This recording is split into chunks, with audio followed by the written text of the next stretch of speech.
have continuous written records and archaeological data going back over 1,000 years before the flood allegedly took place. Tell me you did 5 seconds of research to fit your bias without telling me.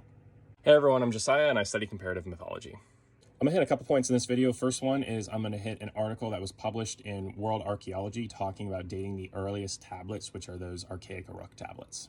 So I'm gonna paraphrase some stuff here, but according to Hans Niesen, the author of this article, he notes that there were a number of tablets that were found in old trash piles and that there were very few tablets actually found on the original floor layer of this particular building that they were excavating, and that it's impossible to determine how much time had lapsed between the authorship of the tablets they found in the trash piles versus when the trash pile was actually created.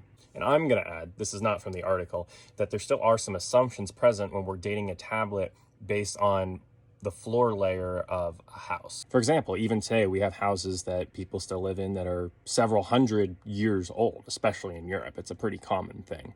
So it's important to note that we could still have a margin of a couple hundred years because we're making some baseline assumptions about when these tablets were written versus when this house was built.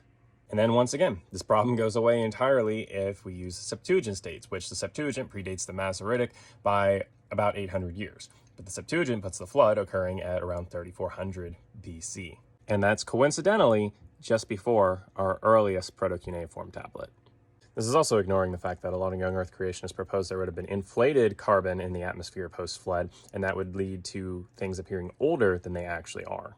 And finally, if we're off even a little bit in our projection of ancient local floods along places like the Euphrates, we could be wildly off on a lot of our estimates of dates due to different layers mixing together and us not even realizing it.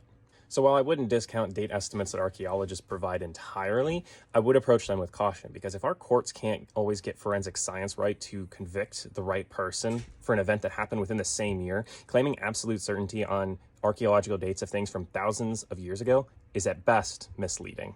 And hey, if you're a seeker of truth, be sure to like and subscribe for more.